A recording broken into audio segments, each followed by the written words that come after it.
Olá, seja muito bem-vindo a mais um episódio do podcast Coragem para o Sucesso.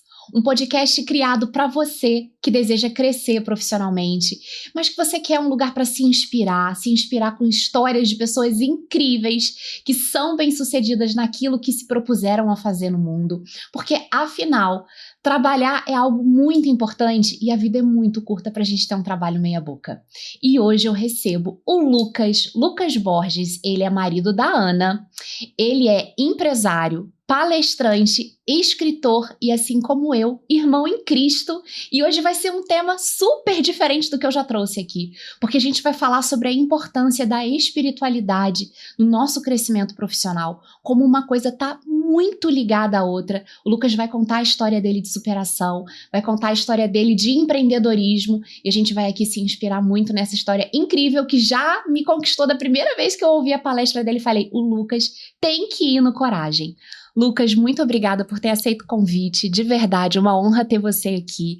Desde a primeira vez que eu ouvi você falando, lá naquele evento de empreendedorismo, né, que eu participei, vi você lá no palco, eu falei, que história incrível, o mundo precisa ouvir o que você tem para dizer, você contar a sua história.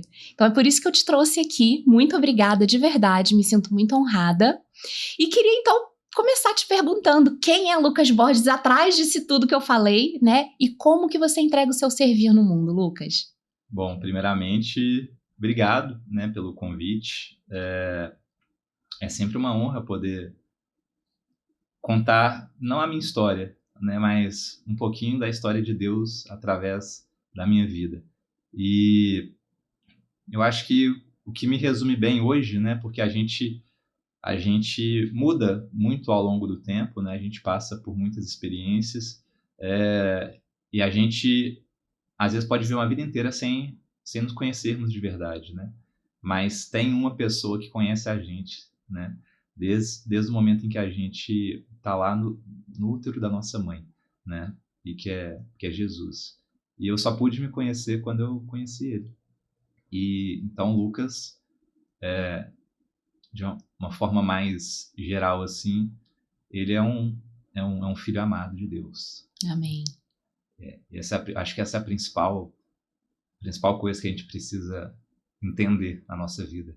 A Né? nossa identidade, Na nossa né, identidade, Lucas? exatamente. E eu sempre me emociono quando eu falo disso, porque o amor de Deus, ele transborda, né?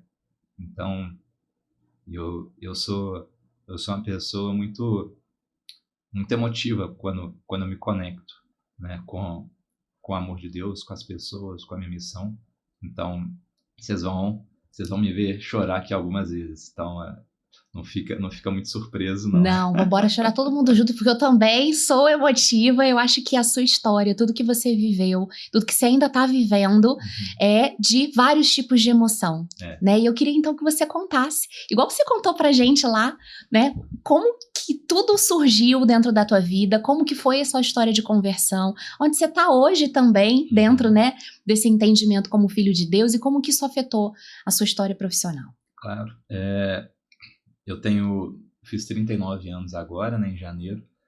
Em 2023, setembro para outubro, eu tive um diagnóstico de câncer, grau 4, já em estágio avançado, né? Muito agressivo, que acometeu meu intestino, peritônio, enfim, uma parte grande do meu abdômen. E os médicos ficaram assustados, assim, né? Porque uma pessoa jovem, né? Eu tenho doença de Crohn, né? Eu tive esse diagnóstico com meus 18, 19 anos. Eu sabia que talvez um dia eu teria mais chances de vir a ter algum tipo de câncer, mas eu não imaginei que fosse tão rápido e de uma forma tão agressiva, né? E naquele momento ali, quando o diagnóstico veio, eu tava com uma suspeita ali de talvez ter que fazer uma drenagem de alguma coisa, um abscesso, né? E o médico foi ali para olhar, para retirar esse potencial abscesso, e ele se deparou, ele assustou e levou para a biópsia, mas ele né? Um médico, né? Um abraço para o Dr. Heraldo, né? O homem que opera milagres, mas ele ficou assustado, mas ele já sabia, né? Porque ele já abriu muitas barrigas, Bateu o olho e já viu que era grave, exatamente, um médico muito experiente, muito, muito competente.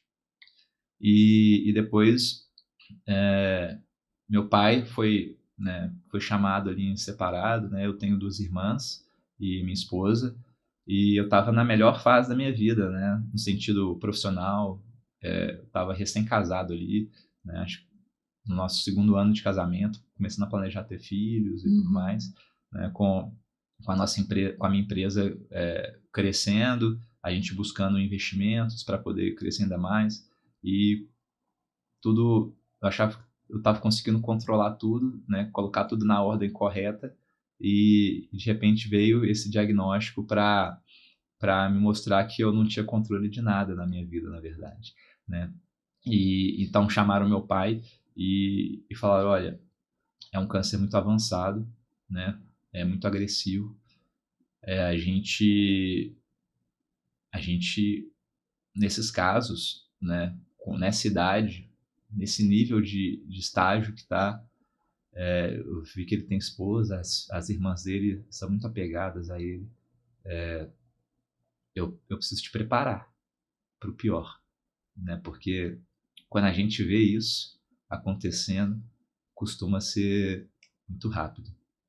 E assim, hoje os médicos eles não dão, eles são orientados a não falar, olha, você tem tanto tempo de vida, né? Mas eles também são humanos, né? Eles também sentem a dor, eles sofrem com aquilo, né? De ter que dar uma notícia dessa para uma família. E eles foram muito cuidadosos nesse sentido com meu pai, né? Para falar, olha, vai preparando suas filhas, vai preparando a esposa dele, né? É claro que a gente vai fazer tudo o melhor possível aqui, mas é o que a gente vê, né, nesse tipo de situação. Então, eles não podiam também fugir da responsabilidade de não, né, de ter uma condução humana, de preparar ali, né, pelo menos o pai. E eu só fui saber disso 1 ano depois, né? Então, já são 2 anos aí e quase 2 anos e meio, né? Desde esse dia em que talvez ali, né, em 1, 2, 3 meses eu talvez já não estivesse ali, e tem sido uma jornada, assim, é meio maluquice o que eu vou falar, né? Eu falo para as pessoas, elas ficam muito sem entender, mas tem sido os melhores anos da minha vida, né? Então, isso só é possível porque eu tive uma experiência com Deus, né? Eu vim de uma família espírita, mas que nunca tinha aberto uma Bíblia, né? E meus pais se separaram quando eu tinha 12 anos, né? Meu pai, ele acabou tendo um caso extraconjugal. Minha mãe, ela acabou ficando muito deprimida, ela já tinha alguns problemas com álcool, e isso aumentou muito. Então, assim, a minha adolescência foi uma adolescência muito, muito difícil, né? Tive que carregar minha mãe muitas vezes, né? Até em casa. Tive que lidar com coisas que uma criança de 13, 14 anos não deveria, né? Mas tantas outras nessa mesma idade ou até com idade menor enfrentam até hoje tantos desafios, né? Porque eu deveria ser poupado disso. Mas isso me fez ter uma relação distante, de afastamento com Deus, né? Que Deus é esse que diz amar a família e fez isso com a minha. Então, a gente eu fui crescendo com um sentimento de revolta mesmo dele, até de descrença, né? Mas eu sempre tinha ali dentro de mim um fiozinho de esperança, assim, sabe? Pô, eu conseguia, eu tentava, eu tinha uma relação difícil, né? De às vezes acreditar e não acreditar mais, e me frustrar e me revoltar. Então, como uma criança mesmo com o pai, né? uma criança que não sabe das coisas. Até um dia que eu estava na cama de UTI, né, com agulhas, né, perpassando meus punhos ali com medicação, né, com furado do lado, com o meu intestino para fora numa bolsa de colostomia, né, há quase 3 dias sem conseguir dormir pelas dores, nem morfina adiantava, e eu tava assim, todo roxo, todo como se eu tivesse sido espancado, porque foi uma cirurgia de barriga aberta, né? É uma cirurgia muito pesada, e só de eu sair vivo dela já foi um milagre, porque desde os meus 19 anos eu já tive 5 embolias pulmonares. Uau. Né? E quando eu ia nos médicos, eles falavam, o que é isso? Como assim? 5 embolias pulmonares, né? A primeira, depois a segunda, a terceira. Na terceira, os médicos já falavam, alguma coisa você tem que fazer nesse mundo, porque não costuma ter caso de gente com tanta embolia assim, tão jovem e sobreviver. Né? E então eu tomava anticoagulante durante todo esse tempo. Então, e você, numa operação desse tamanho, né, fazendo uso de anticoagulante, é um risco ainda maior. Uhum. Né? E no dia da minha operação, o médico, né, o doutor Heraldo, ele voltou vibrando assim pro meu pai, abraçou meu pai. E ele falou, ele não sangrou uma gota. É um milagre mesmo. Eu pude tirar quase 90% dos tumores. E assim, depois ele me mostrou a foto. Assim, coisa de açougue mesmo, assim.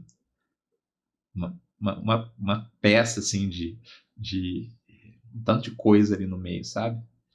Então, assim, eu falei assim, não sei nem o que eles tiraram, né? De tanta coisa que tinha ali na foto. Mas o fato de sobreviver ali à operação já tinha sido um milagre, né? E lá nessa cama de UTI, né, com essas dores que não acabavam, eu desabei, né? E eu comecei eu tava com um tubo perpassando meu nariz até o meu estômago, porque eu não tava conseguindo, meu estômago estava paralisado ainda pela sedação, né, da cirurgia, e eu não conseguia engolir nada. E ali depois eu comecei a vomitar.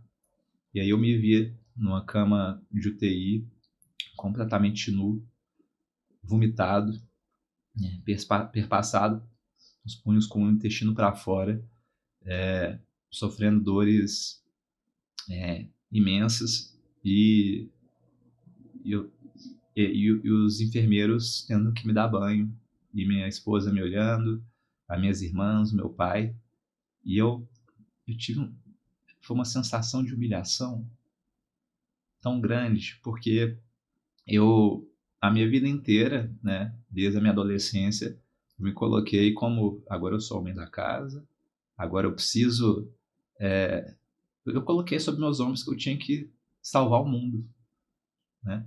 Então, eu estava, querendo ou não, né, inconscientemente, assumindo um papel que não era meu, né? Um papel muito pesado, inclusive, né, Lucas? Eu estava querendo assumir um papel de Deus, né? Quem sou eu para salvar o mundo? Eu não sou ninguém, né? Só teve um que veio e salvou, né? E ainda assim muitos não querem ser salvos. E ali eu vi que eu estava completamente humilhado, né? Sem ter o controle da situação, e ainda assim cobrindo as minhas partes, tentando resistir, tentando e pensando comigo, né? Eu vou conseguir sair disso aqui sozinho. E eu fui e olhei pro rosto do meu pai. Meu pai é um cara que não costuma chorar, ele é aquela velha guarda, sabe? Uhum. Ele não costuma chorar assim em público, né? Com as pessoas. E a cara dele estava deformada, porque ele estava fazendo tanta força para para segurar o choro, que eu falo, né, no livro que eu escrevi, a gente vai entrar logo depois desse assunto, Sim. mas é que quando eu vi meu pai, eu vi o meu pai. E eu percebi que o meu pai ali, se ele pudesse, ele trocava de lugar comigo no estalar de dedos, sabe? E eu falei, poxa, eu acho que tem um pai que tá querendo cuidar de mim e eu não tô deixando. E naquele momento eu tive uma conversa com ele, né? Falei, olha, eu não aguento mais. Sozinho eu não tô dando conta. E não era só daquela situação, era de uma vida inteira, né? De querer resolver tudo, de querer dar conta sozinho de tudo. Falei, eu tô cansado. Olha onde que tudo isso me levou, né? Olha onde que esse, esse orgulho, esse ego me trouxe. Me trouxe para uma cama de UTI, nu, vomitado, né? E eu falei, eu não vou conseguir sem você. Então, se você existe, me coloca no seu colo e cuida de mim, porque eu tô entregue. Eu não vou conseguir sem você. Se você existe, tira esse peso que eu tô sentindo. E aí eu me desnudei e abri os meus braços e falei para ele, seja feita a sua vontade. Inspirei.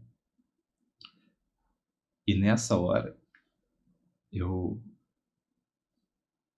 pude ouvir a voz de Deus, né? E ouvir o nome dele nessa inspiração. E todo o peso que eu sentia desapareceu no segundo seguinte. E esse peso nunca mais voltou. Então, assim, eu pedi com um coração humilde, como um filho que chora atrás do pai, né? E o que ele fez foi me colocar no colo dele e cuidar de mim. E, e depois daquilo eu sou uma pessoa muito emotiva, mas eu também sou muito racional. Eu sou uma pessoa que busca, que estuda, que corre atrás das coisas, entender como que as coisas funcionam, como as pessoas funcionam, como o mundo funciona, né? E dali eu fiquei com aquilo na minha cabeça, tipo, o que aconteceu ali? Que Deus é esse que tirou esse peso que eu sentia? E não era só o peso de ter um câncer dentro do meu corpo, de estar doente, mas era um peso de uma vida inteira, né? Um peso que eu ia colocando ali, né? Como se fosse blocos de concreto, de correntes que eu ia colocando em mim, ia querendo caminhar, puxando aquilo, e eu percebi que eu não precisava cuidar daquilo, que ele ia cuidar de tudo aquilo. E a partir dali eu comecei a trabalhar assim, de procurar, pô, quem que é esse Deus? Quem que é esse Deus, né? Claro que eu fiquei ali um tempo ainda na UTI, né? Fui melhorando gradativamente, assim, passei por desafios inimagináveis ao longo dessa trajetória do tratamento, né? Que ainda continua. A gente vai falar talvez um pouco mais sobre isso na frente, mas assim, sem ele ia ser impossível. Sem Deus ia ser impossível. E foi quando eu comecei a ler a Bíblia, a falar, poxa, uma família no Espiritismo que nunca abria lá o Evangelho segundo Allan Kardec, mas nunca a Bíblia, né, com a palavra de Deus, com Jesus falando. E eu sempre ouvia de outras pessoas e via, era sempre de terceiros, né? Eu falei, cara, eu vou ir na fonte. Eu quero beber essa água da fonte, né? Que não vai ser manipulável, que vai ter. Eu quero sentir esse sabor verdadeiro, né? Dessa água viva que tanto me dizem, né? Eu comecei a ler. E as respostas estão todas ali, né? É impressionante. É impressionante. É impressionante. Passam-se milhares de anos e as dores humanas são as mesmas e as respostas também são as mesmas. Eu lembro quando eu ouvi a sua história pela primeira vez, Lucas, eu me conectei muito com você também nesse momento de rendição. Porque eu também só me rendi a esse amor quando eu estava no fundo do poço.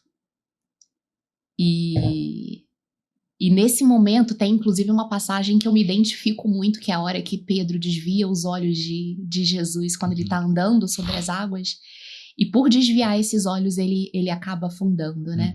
E aquela cena que fica no meu imaginário de realmente Jesus pegando ali das profundezas, né, daquela água e puxando para cima foi o meu resgate também. Eu também era uma mulher extremamente controladora, não por temperamento ou algo assim, mas por mecanismo de defesa. Também vim de uma família que não tinha nenhuma religião. Pelo contrário, assim, era uma família muito intelectual, muito racional, né? Assim, professores universitários, né? E então religiosidade ou então cristianismo, pelo contrário, era até motivo às vezes de chacota, sabe? Então assim, crente, sabe? Aquelas coisas assim. Sim. Mas eu sempre cresci com uma espiritualidade muito aflorada. Eu sempre acreditei em Deus e sempre busquei Deus, mas não em Jesus. Eu buscava em tudo quanto era lugar, menos nele. Que Deus era isso. Eu sempre tive essa curiosidade, sabe? Então, assim, já fui no espiritismo, já fui em mesa branca, tive curiosidade até de ir, né, em candomblé, etc., mas nada me preenchia, né? Tentei também todas aquelas coisas ali, New Age, né, de meditações, etc. Pois bem, foi realmente quando eu cheguei no fundo do poço que começou essa caminhada com Deus também na minha vida, né? E eu me lembro também, assim como você teve o seu momento, eu lembro do meu momento. Eu tinha acabado de perder meu segundo bebê, né? Então eu tenho um filho, Léo, de 5 anos, e eu engravidei pela segunda vez, e aí eu já estava convertida, mas eu não estava convencida, sabe? Porque existe realmente entre você se converter e você se convencer e se entregar, pode ter gente que é convertida e nunca vai ser convencida. Sim. E eu ainda tentava muito controlar todas as nuances, eu achava que eu ainda era a dona do mundo, né? Eu gosto até, inclusive, de uma vez que eu estava numa terapia, fazendo terapia, sempre busquei muito autodesenvolvimento, né? E aí, conversando, chorando as minhas pitangas com a psicóloga, ela virou pra mim e falou assim: nossa, como é que é a vista aí de cima do Olimpo? Porque eu também tinha essa vontade de ser Deus, né? De ser onipresente, onipotente, onisciente. Então, ter ali no meu domínio tudo aquilo que eu podia dominar, inclusive as minhas emoções. Então, eu sempre fui uma pessoa muito forte por fora. Muito forte, muito segura, etc. Mas por dentro era uma menina clamando pro seu pai, né? Colo, conforto, cuidado. E quando eu me vi naquele quarto que eu tinha acabado de perder meu bebê amado, desejado, com o meu filho no colo, amamentando ele. E eu falei: pai, eu não dou conta mais sozinha também. Exatamente a mesma coisa que você falou foi também o meu pedido de entrega. Eu não dou conta, tá pesado demais. O meu primeiro filho eu já considero que foi assim um milagre, né? Porque o meu marido também passou por uma situação de câncer. Ele teve um linfoma, não tão agressivo quanto o seu, a gente conseguiu pegar logo no estágio 1, então mas deu para fazer... o tratamento pode tornar... O tratamento, exato, então o tratamento deixou ele assim, né, a químio, depois ele fez rádio, e 1 ano depois a gente engravidou de uma criança saudável. Maravilha. E que a gestação deu tudo certo, e aí veio pandemia, o Léo nasceu no início da pandemia. Então pensa, para uma pessoa que já era controladora, que queria dominar tudo, as emoções, os cenários, etc., ter um filho, primeiro filho, numa pandemia, né? Você tem que ter todos os cuidados, todos os controles. Já tinha passado pelo descontrole de um marido com câncer, né? Que é algo muito assustador, tá? Depois eu quero até entender como que é essa dinâmica com a sua esposa também, né? Como que ela tá, inclusive. Um beijo pra Ana também. Claro. Mas quando eu me vi realmente ali, que eu falei, Ali na primeira maternidade já me deu uma nuance do que é não controlar, tá? Mas quando eu perdi o meu neném, aí realmente eu vi que eu não era ninguém. E que não só que eu não era ninguém, como nada do que eu tinha era realmente meu. Que tudo pode ser tirado também a qualquer momento. Só que uma coisa nunca pode ser tirada, que é justamente a fé que eu tenho, né? E que ele vai estar comigo o tempo todo. E pela fé nós somos salvos, né? Se me permite... Por favor. Isso que você me falou me lembrou de uma passagem, né, em Jó, e foi um entendimento muito, muito inspirador do Tassos Licurgo, né? Eu ouvi ele falar sobre essa passagem e eu achei, assim, de uma inteligência, porque ele é muito inteligente, mas também de uma sensibilidade que só o Espírito Santo consegue entregar, né? Que é a história de Jó. A história de Jó foi a primeira história que eu li quando eu voltei para casa, e eu fui nessa busca de que Deus é esse que tirou esse peso de mim quando eu perguntei, quando eu pedi. E eu acabei comprando uma Bíblia que tinha mapas. Eu queria não só ler a Bíblia, mas eu queria mergulhar nela. Entender o Entender contexto, né? Sim, né? na época, o que por era onde o quê. Jesus caminhou, onde que era. Eu acabei abrindo Jó primeiro, antes de Jesus, né? E a história de Jó é uma história, assim, muito, muito complexa, né? Muitas pessoas, elas falam, nossa, mas Deus fez uma aposta com o diabo pela vida de Jó ali, para mostrar se você tirar tudo dele, será que ele vai continuar obediente e servo do Senhor, né? E fala, pô, Deus foi enganado? Claro que não, né? Porque a gente só consegue ver a nossa ótica, né, limitada, e não a ótica de Deus.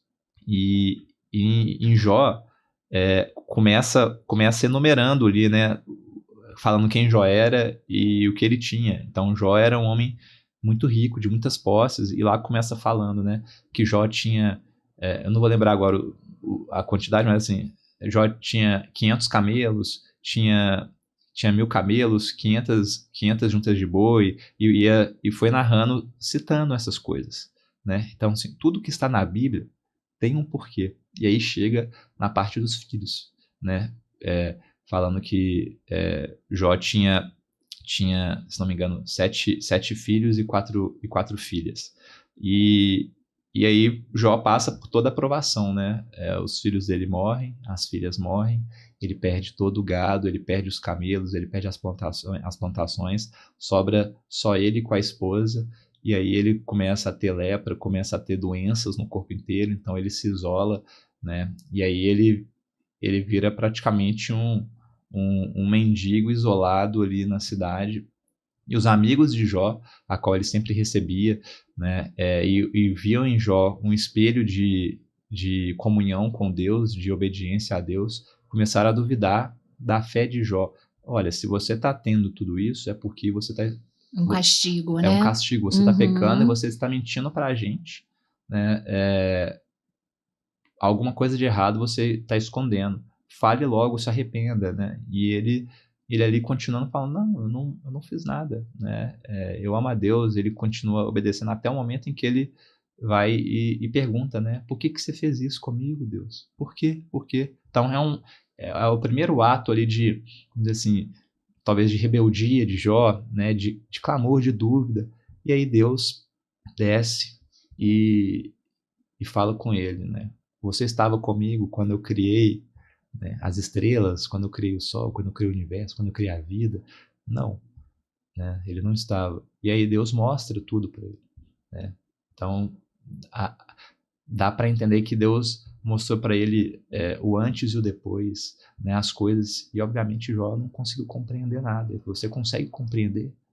Não, pois é, porque eu não te fiz para compreender essas coisas. eu fiz para você aceitar, para você simplesmente obedecer, né, e confiar. Então ali é mostrando assim, confia no seu pai, porque eu sei melhor as coisas. A partir disso, Jó foi e pediu perdão e voltou a confiar, e Deus então termina a história de Jó abençoando e dobrando, Restituindo, né? Não só restituindo em dobro. restituindo em dobro. E aí falar das 500 juntas de boi, agora são 1.000, né? Dos camelos, tudo dobrado. Aí chega nos filhos e nas filhas. E fala, então, e Jó teve mais 7 homens, 7 filhos e 4 filhas. Mas se tivesse dobrado, não deveria ser 14 filhos e 8 filhas?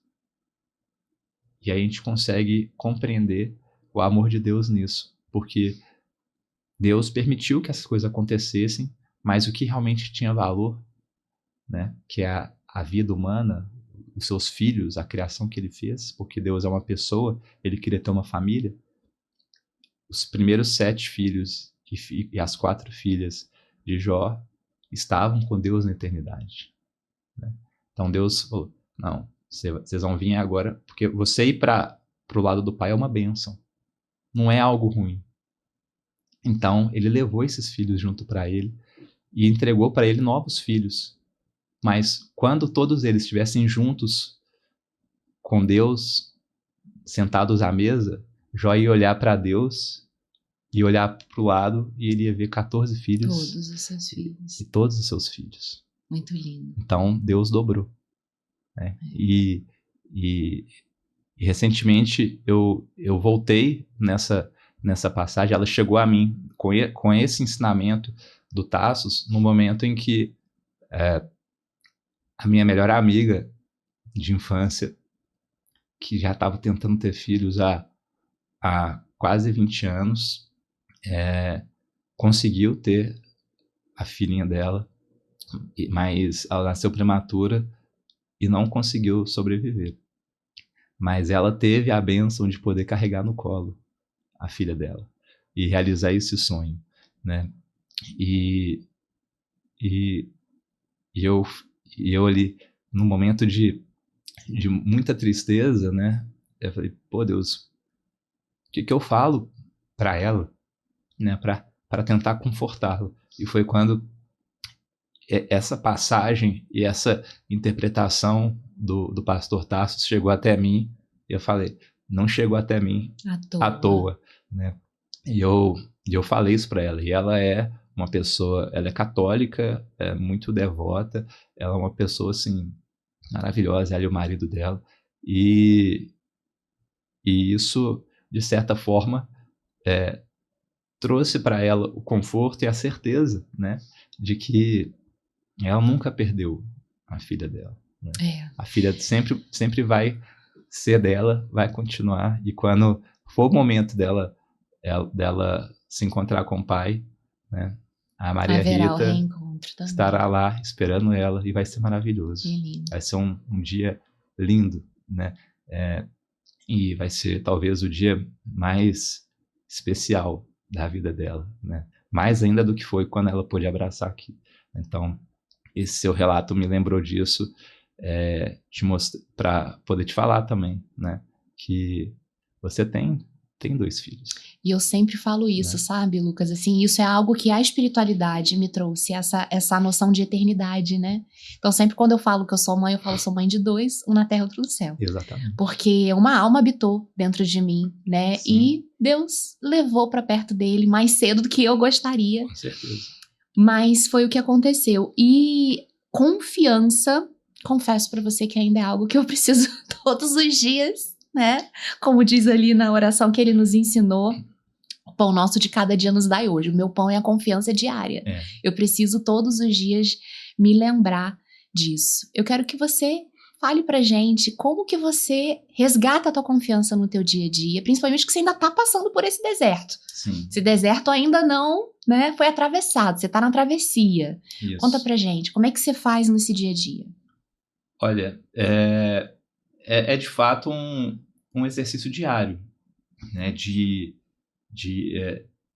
o livro, né, que eu terminei de escrever e, se Deus quiser, até abril a gente vai conseguir lançar ele, né? Chama Entrega Inabalável. E, e antes, né, de enviar para a editora e tudo mais, eu tive alguns amigos meus que leram o livro, né? E é muito interessante o mover de Deus nessa obra, porque eu entreguei o livro para o Rafael, meu amigo, né, que é uma pessoa que ele é católico também, e ele vai na igreja, ele é uma pessoa que lê a Bíblia, né, e que estuda e tenta alimentar, né, diariamente essa relação. E eu entreguei para vários amigos, né, de católico, acredito em Deus, não acredito, então entreguei para todo mundo, né, para que eu pudesse ter vários tipos de feedbacks diferentes, porque era uma coisa que eu queria trazer, mas não sob a minha ótica, né? Claro, tem ali a doença e a luta contra o câncer como pano de fundo, mas eu falo que não um livro sobre cura da carne, mas cura da alma, né? E ele me falou assim: Lucas, o ponto que, que sempre me pega nesse livro é a questão do inabalável. Porque, assim, eu sou uma pessoa totalmente abalável, né? Quem sou eu para ser inabalável?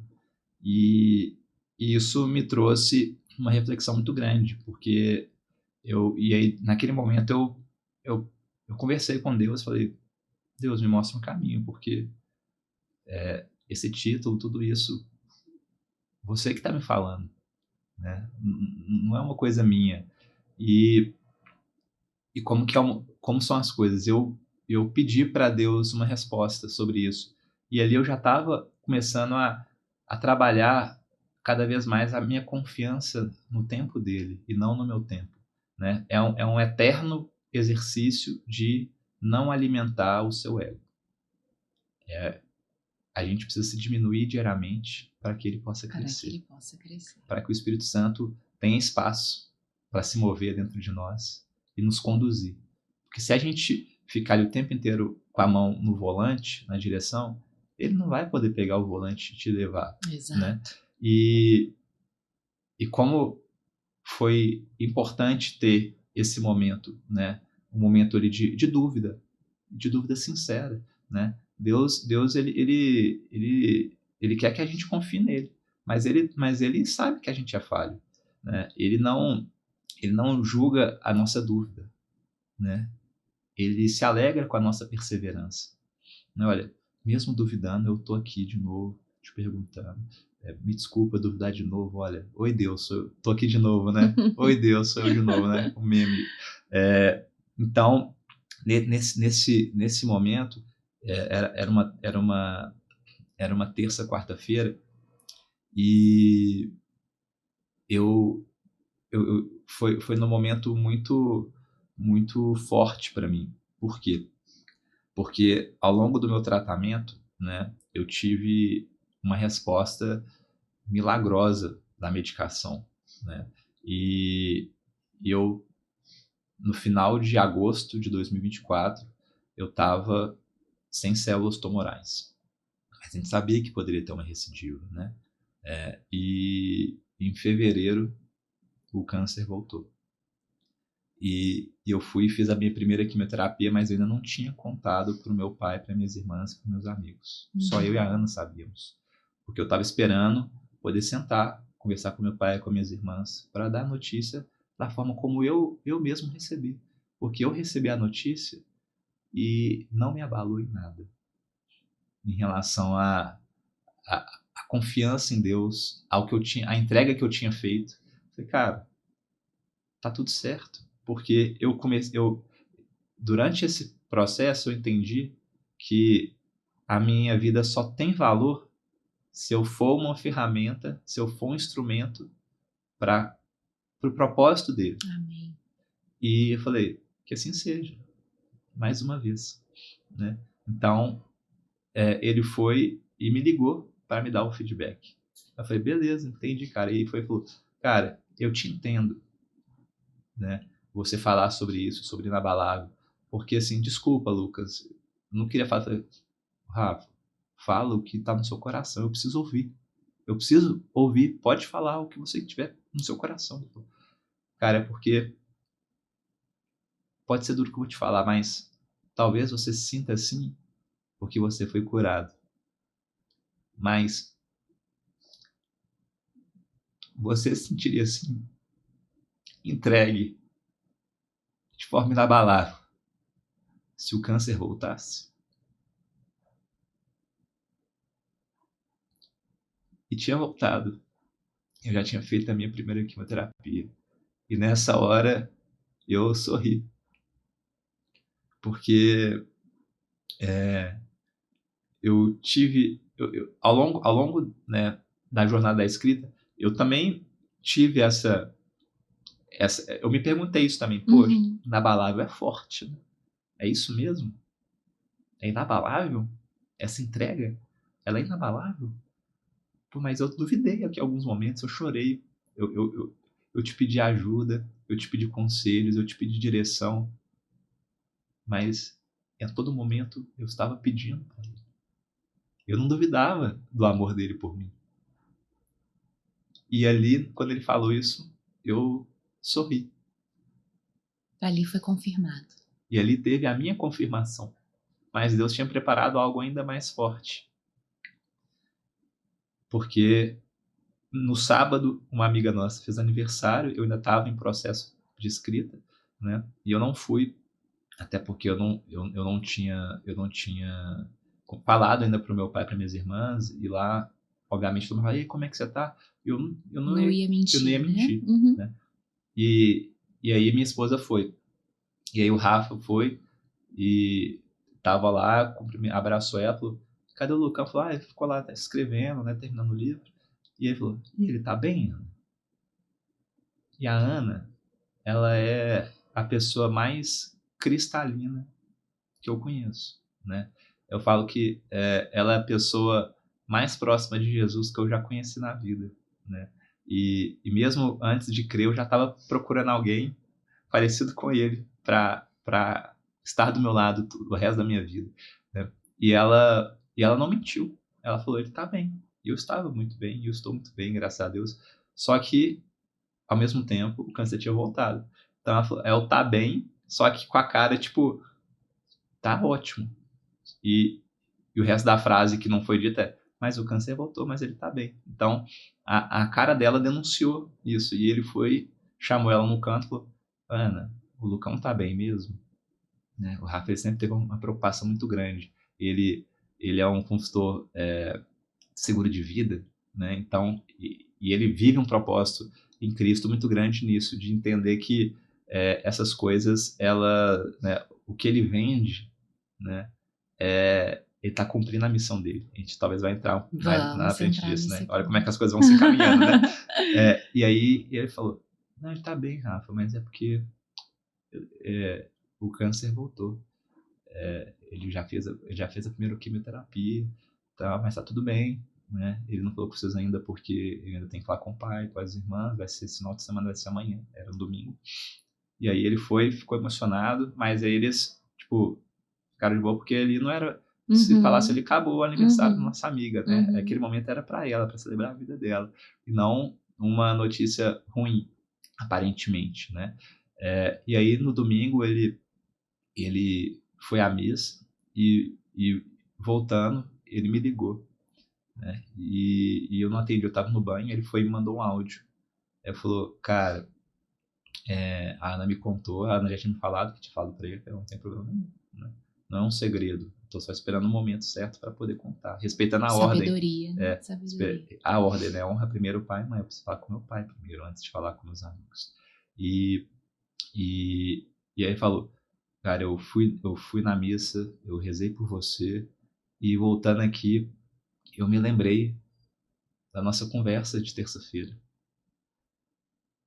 que eu te falei sobre a questão se o câncer voltasse.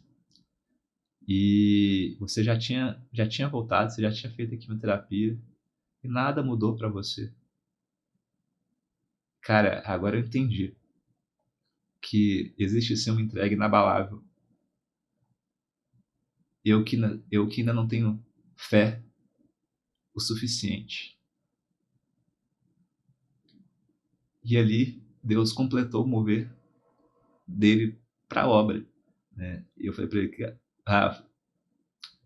acho que você não conseguiu enxergar o que está acontecendo.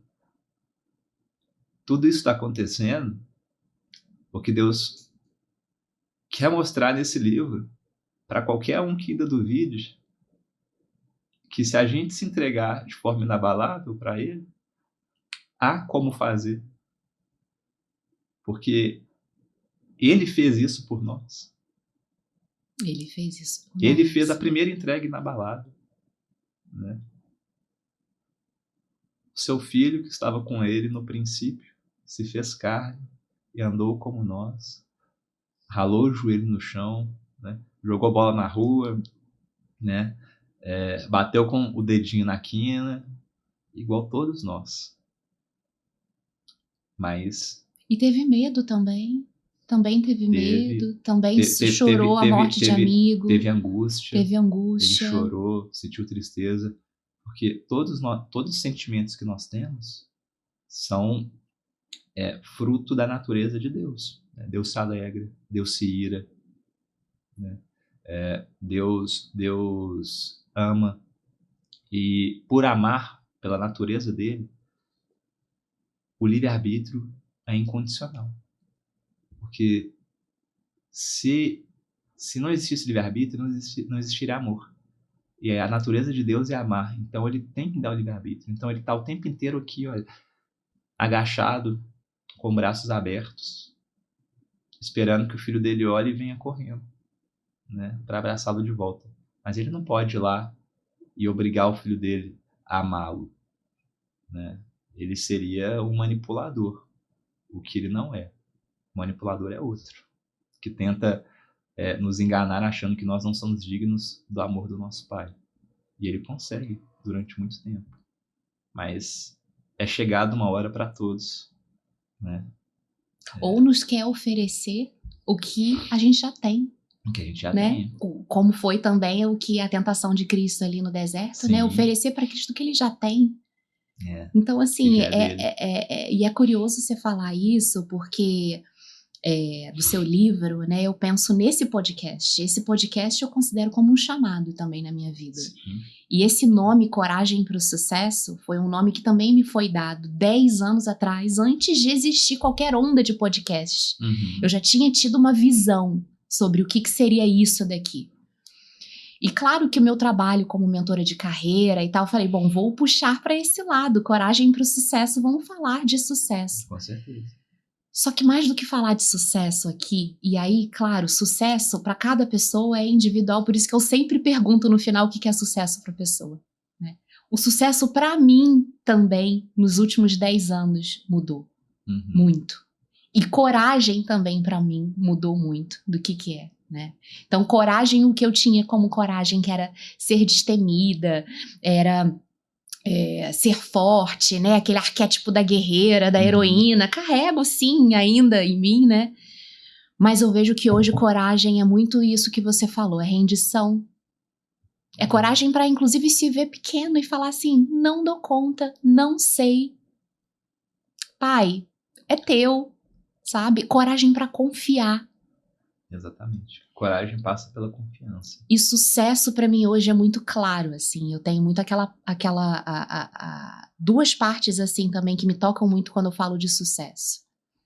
É a parábola dos talentos, que eu tenho plena consciência que Deus dá dons, habilidades, talentos para todas as pessoas. Com certeza. Só que às vezes a gente passa uma vida sem enxergá-los. Ou porque a gente não quer enxergar, ou porque muitas das vezes a gente é desviado. Né? Muitas vezes a gente tem medo. Ou medo. Falta coragem. Falta coragem, né? Pra assumir, inclusive, que isso é um talento dado de Deus. Então, assim, pra mim, eu acho que desde pequena eu tinha esse talento pra comunicação, eu não fiz jornalismo, né? É algo meu de Deus. Né? Sim. E eu queria usar isso pra obra dele. Pra obra dele não necessariamente falando diretamente sobre Deus, etc., nesse podcast, mas podendo trazer essa boa nova. Sim. Essa boa nova de que todos nós temos talentos a serem usados a serviço do outro. Eu não vim aqui para ser servida, eu vim aqui para servir. Isso quem me ensinou foi meu pai. E que principalmente um dia a gente vai prestar conta. Que isso inevitavelmente todos nós prestaremos conta. E eu digo que assim, é o meu maior pavor voltar só com um talento que ele me deu e não ter multiplicado isso. Com certeza. Eu te dei essa inteligência, eu te dei isso, eu te dei aquilo, eu te dei esse aquilo, discernimento, e você não usou nada. E aí ontem eu estava relendo inclusive uma parte também da Bíblia, que essa parte que ele fala assim, servo inútil. Gente, aquilo me toca num lugar assim, imagina você ouvir o Criador do universo virando para você e falar assim, você foi inútil. Então eu vejo esse podcast, eu vejo o nosso trabalho, então eu quero que você fale também sobre o seu lado empresário, que também tem uma utilidade incrível, né? O seu livro, eu vejo, Lucas, assim, a tua vida abundante de utilidade, abundante de entrega e de propósito, e de significado. E eu realmente acredito que Deus está movendo a tua vida, assim, de uma maneira que você nem pensa e nem tem visão da onde isso ainda pode chegar, quais vidas ainda vão, sabe, alcançar, ou já alcançaram. E eu brinco dizendo assim que o meu sonho é no dia que eu tiver que prestar conta, aí vai abrir aquele grande PowerPoint da minha vida, Deus vai estar passando os slides assim, e claro, vão ter momentos em que eu vou me arrepender, que eu vou sentir vergonha, mas eu quero muito que desse momento de entrega pra frente seja só sorriso, sabe? Eu acho que mesmo depois da entrega, a gente vai falhar em muitos aspectos, porque não somos perfeitos. Mas é aquilo que eu falei sobre a perseverança. Buscar sempre fazer as coisas para honrar e glorificar a Deus. Porque quando a gente coloca isso, a gente tatua isso no nosso coração, isso não vai sair, cara, assim, você pode fazer uma coisa errada, até mesmo deliberadamente, mas o que isso vai te consumir por dentro, o preço que vai ser pago é tão alto que isso vai aos poucos te transformando numa pessoa em que você, às vezes, se você flertava com algum tipo de corrupção, se o dinheiro te seduzia muito, você olha para aquilo e fala, cara, eu já compreendi a riqueza que eu vou ter.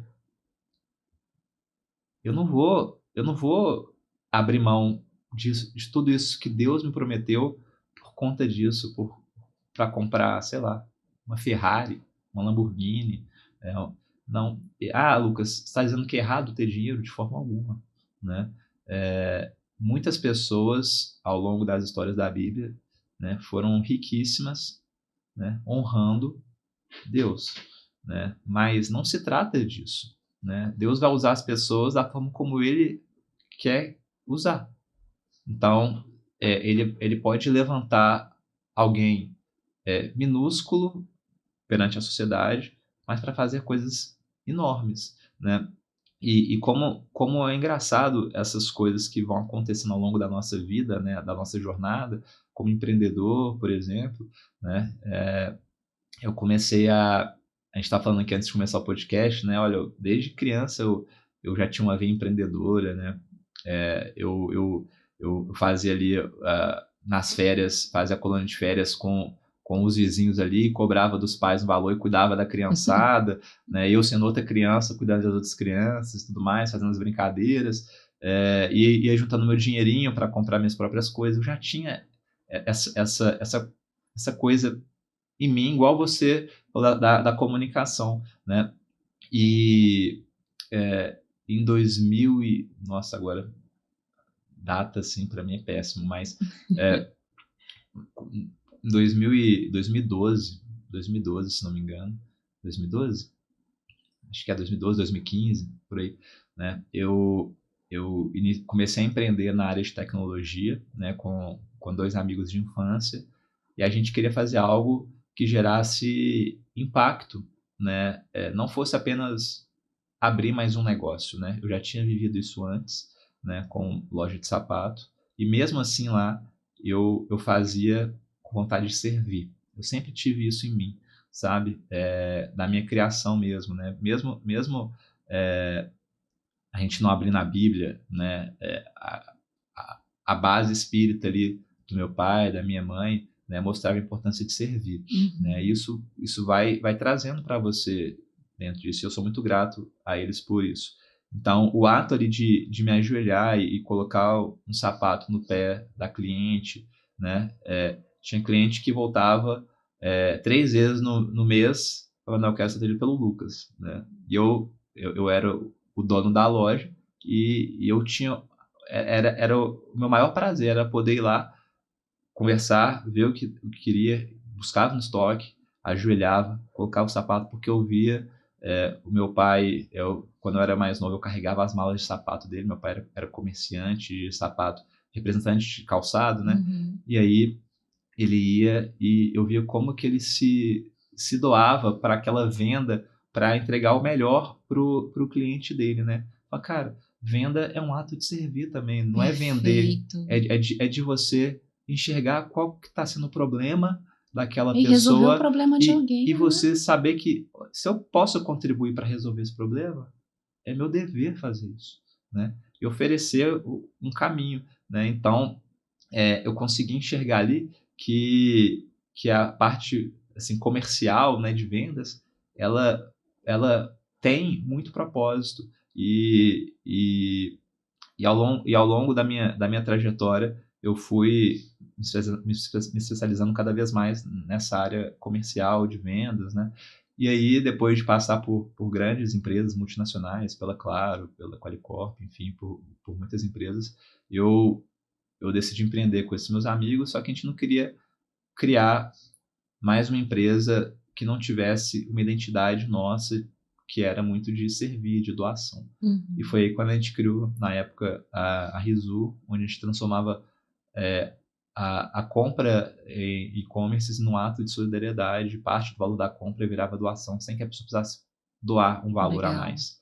Então a gente trouxe essa disrupção para o mercado, aprendemos muito como lidar com o terceiro setor e a gente viu que ainda tinha muitos problemas em relação a isso, né? E depois, ao longo da minha jornada, eu fui abrir uma outra empresa, que é a Blive, né? Que é voltada para o terceiro setor também, mas para fazer toda a parte que as organizações hoje não conseguem fazer, que é de automação da parte de meio de pagamentos, das doações mensais, né, com páginas de doação, com área de gestão. Então, as organizações elas conseguem hoje, ao fazer contato com os doadores e falar sobre a causa, da importância, né, fazer com que ele possa se fidelizar.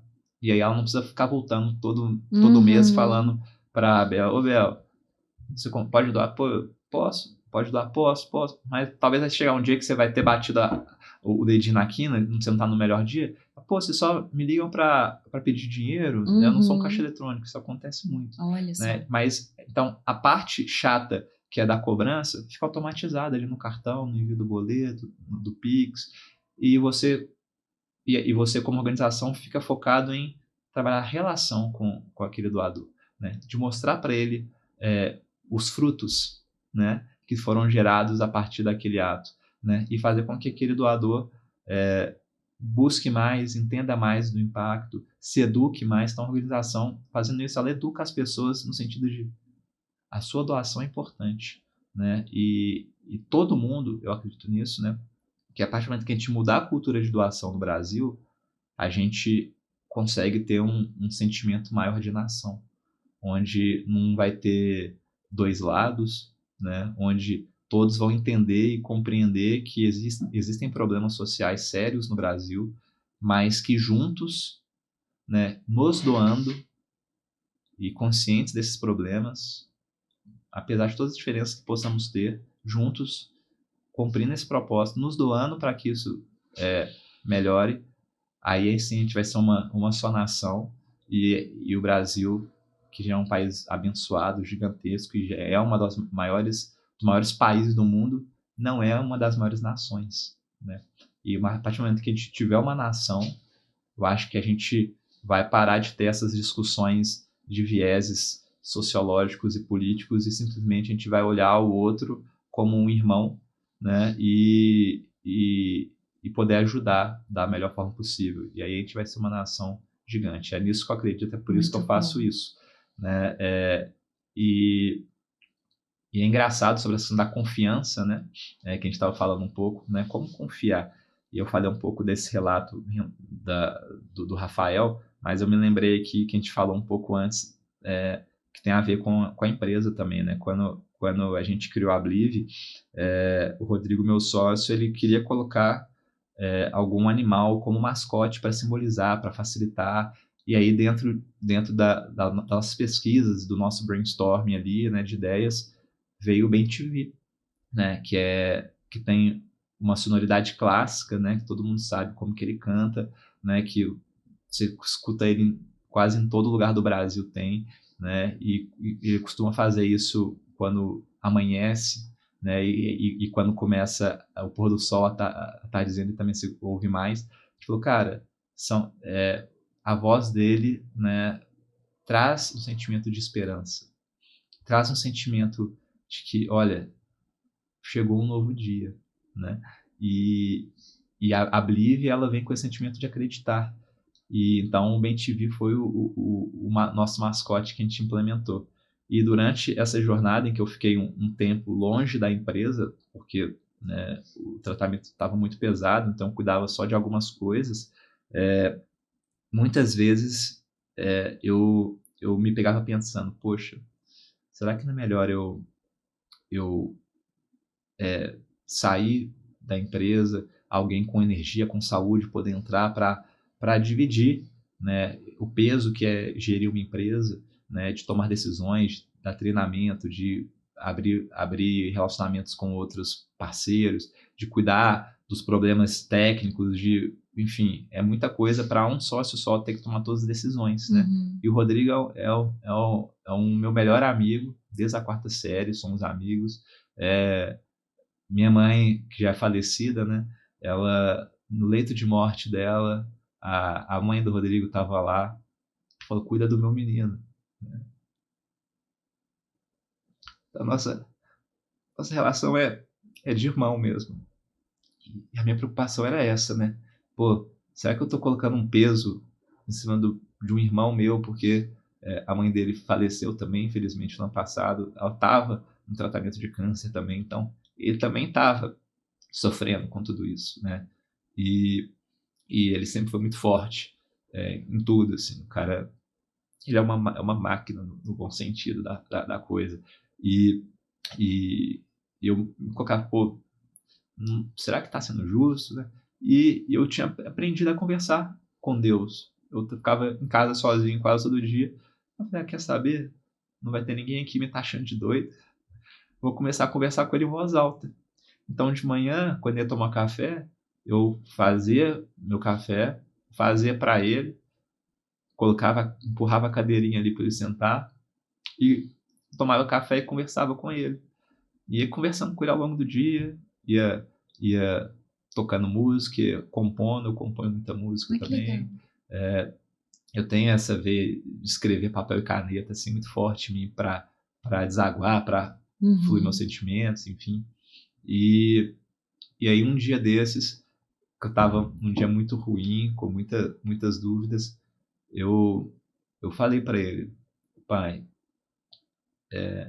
se for para eu continuar na Blive, se for para eu continuar na minha empresa, me mostra, porque essa dúvida está me consumindo, me mostra.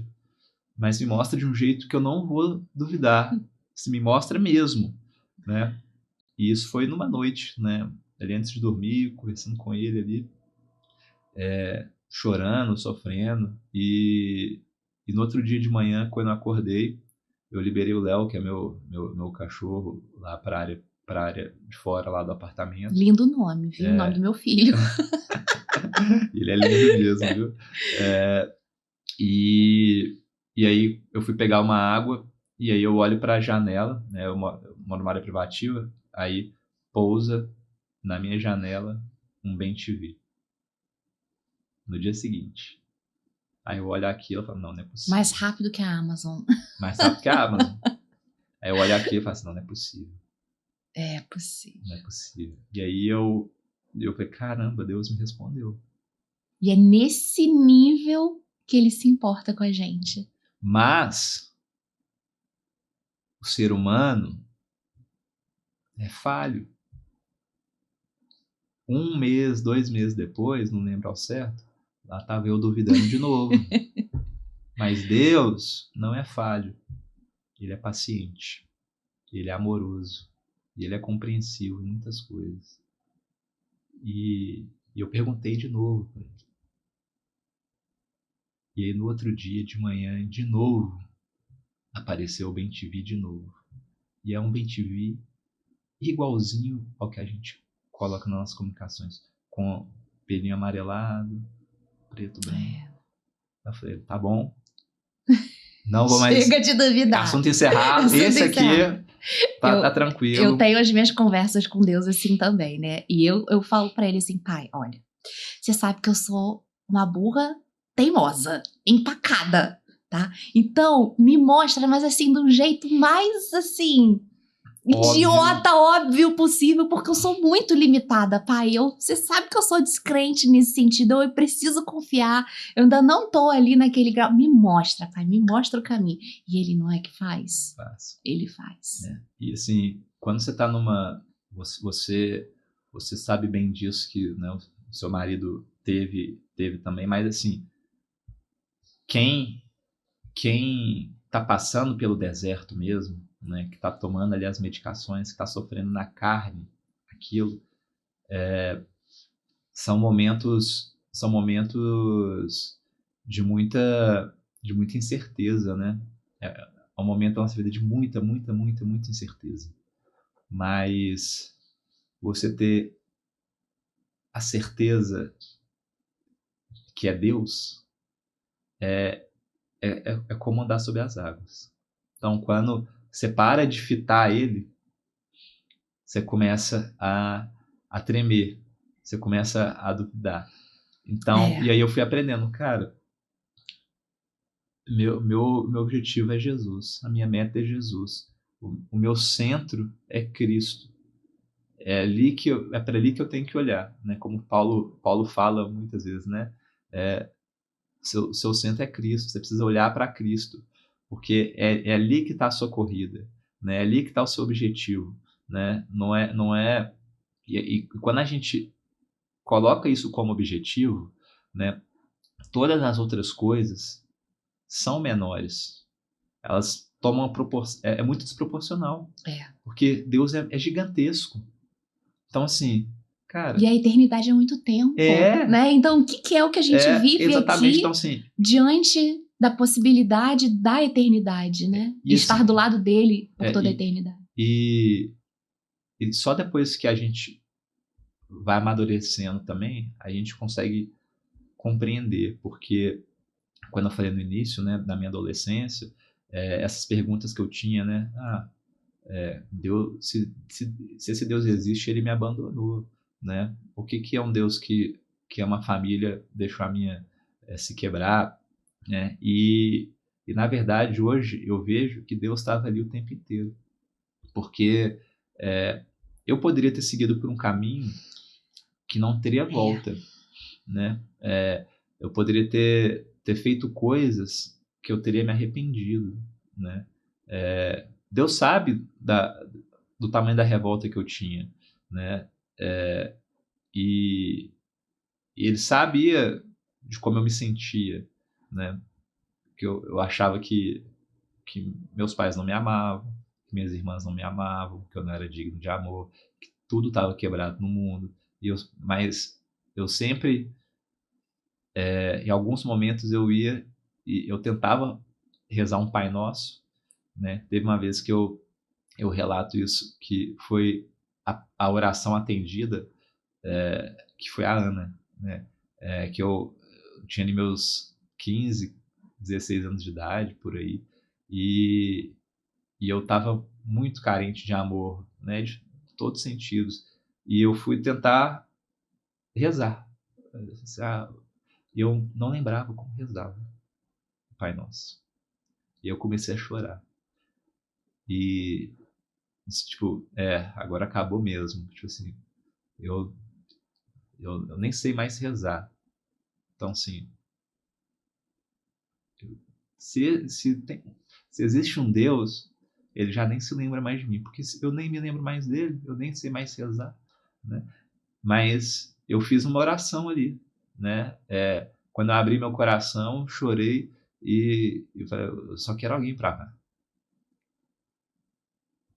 E aí hoje eu vejo que ele estava me olhando assim, Calma, filho. calma, que eu vou te preparar. Tô preparando. E a que eu vou te entregar, essa é muito especial para mim. Que lindo. E não à toa foi nela que eu falei, nossa. E ela já era convertida? Não. Também não. Não. Mas ela acreditava em Deus. Acreditava, mas ela já tinha o Cristo no coração dela, assim, naturalmente. Um dia você vai ter o prazer de poder sentar e conversar com ela com mais calma, né? Quem sabe no futuro podcast ela vem aqui para falar também do lado dela, porque a Ana, ela é uma pessoa assim cristalina, ética, ela tem pavor de injustiça, assim, é uma pessoa amorosa, delicada, mas forte, assim, ela nos meus momentos mais difíceis, ela cuidou de tudo, sabe? Ela ia trabalhar, ela ajudava todos os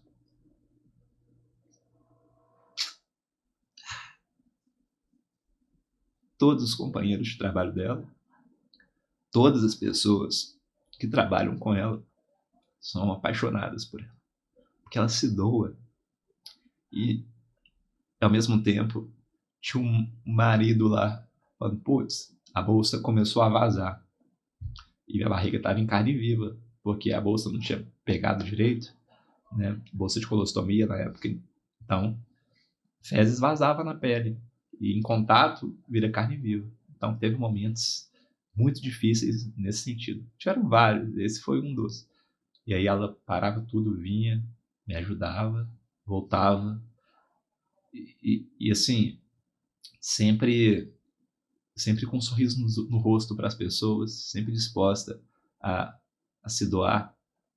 E foi numa dessas vezes que ela logo depois que eu comecei a quimioterapia, né, a gente tentou congelar o sêmen, né, mas 40 dias com remédio, medicamento. Falou, olha, não, o pessoal analisou e falou, não tem motilidade, né? Você toma tanta morfina, psicodélico, um tanto de coisa para ver se consegue. Segurador, né? E a gente estava em paz com isso, mas é um sonho muito grande dela. Né? E aí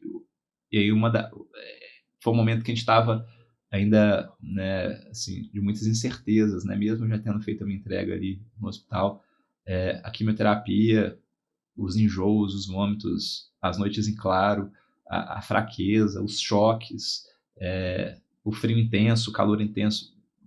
É uma maluquice dentro do corpo de quem faz a quimioterapia pesada, sabe? E ela foi num cliente para abrir uma conta, para ajudar um cliente que estava com dificuldade no aplicativo. Ela trabalhava em banco, né? Que já é um ambiente muito difícil de se trabalhar comercialmente. E ela foi lá nesse cliente, e aí ela foi lá para olhar a questão de investimentos com ele, e ela foi perguntar, e você é o único dono? Ela falou, não, eu não sou dono, eu só administro, o dono é ele. E mostrou a parede, tá escrito Deus. Aí ela olhou assim, tipo, ah, tá, né? Pô, tô com um cara meio piradinho aqui, né? Mas beleza. Aí falou, deixa eu te mostrar aqui, ó. o lugar onde eu tomo minhas decisões. Aí ele tinha um altarzinho ali, um cantinho. É aqui que eu oro para Deus, eu converso com ele, que ele me diz coisas importantes para minha vida, para os negócios, né? É aqui onde eu me conecto com ele. Ela, pô, que legal, bacana, legal. E aí ele vai e fala para ela: ô Ana, eu não te conheço, você me desculpa, não se assusta, mas Deus tem uma mensagem para você. Que ele acabou de me falar, que eu não sei o que é, mas o milagre que você está pedindo já foi concedido. E aí ela foi, começou a chorar, começou a desabar. Porque ela tinha muito medo de me perder ali, né?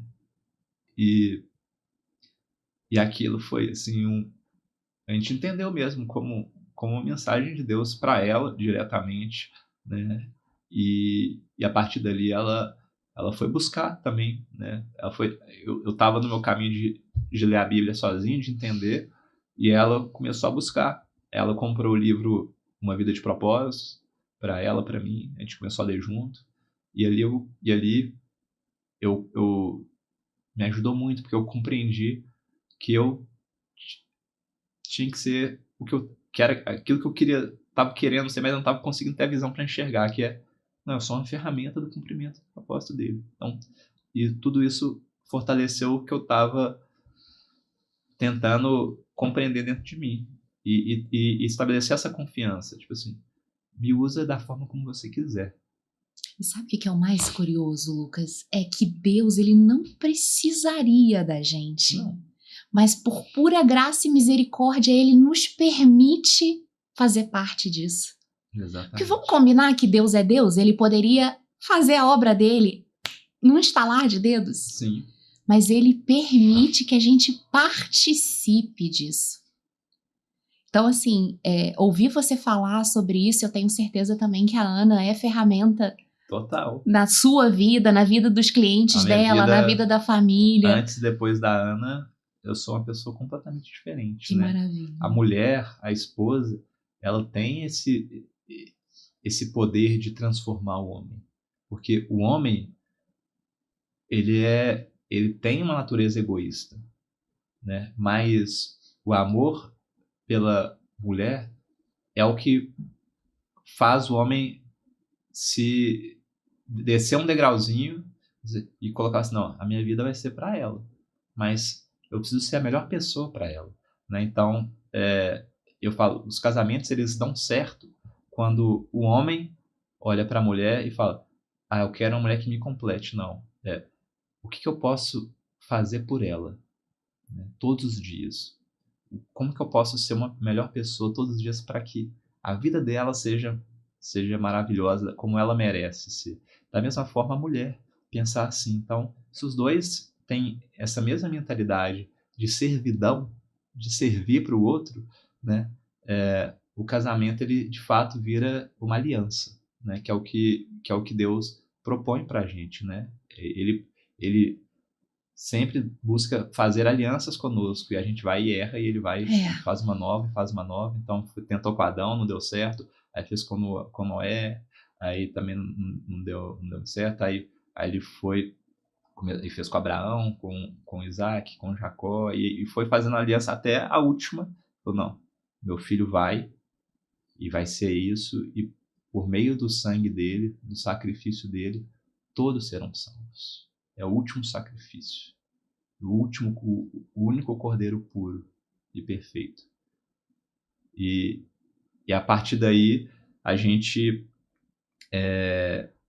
assim, o nosso casamento cada vez mais sólido, cada vez mais leve, né? A minha relação com o meu pai, com minhas irmãs, a gente antes era uma família que não falava eu te amo, e abraçava e beijava. Eu e minhas irmãs, a gente tinha uma relação muito forte, porque a gente se uniu muito em todos esses desafios, mas não era aquela de chegar e mandar mensagem, ô, mana, ótimo dia pra você hoje, tá? Só queria te dizer que eu te amo muito, que eu tenho muito orgulho de você, conta comigo se você precisar. Não tinha isso. né? Era tudo meio implícito, mas assim, não vamos dizer nada. É errado dizer eu te amo, não, sabe? Tem essas coisas e eu olhava para algumas famílias que eram assim, eu falava, cara, é meu sonho ter uma família dessa, assim. E a minha irmã, Thaisa, que é a mais nova, ela começou a fazer mais isso. Ela tomou, eu falei, cara, que talvez aos olhos normalmente, o caçula mais mimado, talvez mais frágil, não sei o quê. Foi ela que começou a fazer isso. E aí isso me deu coragem de fazer também. E aí quando a gente viu, a gente está fazendo entre os irmãos, e aí com essa minha batalha do câncer, a gente começa a ver, cara, eu posso perder meu filho, eu posso perder meu irmão. Eu não vou economizar. Eu te amo. Essa moeda é uma moeda que está aí para você usar o tempo inteiro e quanto mais você usar, mais ela valoriza, né? Então pode imprimir ela bastante que ela não vai desvalorizar, não. Não é igual o Banco Central, não. E aí a gente ficava adiando isso. Então o meu câncer, o que significou para você? Significou a minha reconciliação com Deus, a reconciliação da minha esposa com Deus, da minha família com Deus, de sabermos quem é esse Deus, uma oração atendida desde a minha adolescência, de ter uma família que se ama, que se abraça, que se beija, que fala, né, unida. Então, assim, eu faria tudo de novo, 100 vezes, se fosse preciso, porque nada do que eu sofri, das dores que eu sinto todos os dias, das dificuldades, não são uma lasquinha da cruz que Jesus carregou e que continua carregando e continua pagando no nome dele, afiançando a gente ali, porque todo dia a gente faz, né, um tanto de coisa errada, né, e a gente erra e foge muito da régua moral de Deus, né? Então, eu sou grato por tudo isso que tenha acontecido comigo, porque se isso não tivesse acontecido, quantos anos mais seriam necessários para eu poder ter essa relação com ele? Se você tivesse a graça de conseguir. Exatamente. Então, tudo isso que vem me acontecendo pode ser loucura, mas é graça. É loucura para quem não vive. Mas eu hoje posso também dizer que ter perdido meu bebê foi o caminho da minha conversão. E hoje eu olho para trás e eu dou graças a esse bebê ter vindo e ter ido, porque se não fosse essa perda na carne profunda, eu não teria me entregue do jeito que eu me entreguei. Então hoje eu consigo olhar para trás. Essa iluminação, eu queria, mas não dá. Infelizmente eu tive que passar por isso, porque, né, como eu falei, burra teimosa, empacada. Jesus teve que vir sofrer na carne para pagar. A gente não vai se privar disso. E tomara que... E foi falado, haverá tribulação. Sim. E ainda mais a gente que agora tá falando abertamente sobre isso, eu tenho certeza que vai ter gente que vai ouvir esse podcast e vai falar assim, ali esse papo. E assim... Unfollow. Mas vai ter gente que vai pegar alguma coisa aqui e essa semente vai multiplicar. E esse talento vai multiplicar. E isso me deu, assim, muita energia. Eu nunca mais, igual eu falei, eu nunca mais tive esse peso nos ombros, né, que eu tinha antes. Hoje, mesmo com sessões, estou indo para minha 40ª sessão de quimioterapia. Nesse meio tempo, a minha empresa cresceu e registrou lucro nos últimos 2 anos, cada vez maiores. A gente pôde ser meio para que milhões e milhões de reais em doações acontecessem e transformassem outras vidas, né? Eu pude escrever um livro sobre uma conexão, uma relação e uma entrega que eu achei que talvez fosse impossível de acontecer e que aconteceu. Eu me batizei, né? E declarei para quem quiser ver o meu amor por Jesus Cristo. Isso me trouxe mais uma nova missão, né? Que é essa que eu estou vestindo hoje, que é de uma marca cristã que eu estou criando, que é a Cristo. E a cada peça comprada, uma Bíblia vai ser doada para missões, para que a palavra de Deus, assim como ela chegou até mim, ela chegue para pessoas que não têm condição de poder ir numa livraria e comprar uma Bíblia, né? Às vezes ela está num sertão no norte de Minas, num sertão nordestino, às vezes ela está num país em que é crime ser cristão, né? Ainda precisamos lembrar que existe a igreja perseguida, né? Existe, né? Isso todos os dias eu faço meu devocional, eu coloquei como intenção esse ano fazer, né? O devocional todos os dias, e comecei. E todos os dias eu agradeço por ter a liberdade de poder professar minha fé publicamente, dentro da minha casa. Apesar do meu marido, né? Eu não te comentei isso, mas o meu marido não é cristão.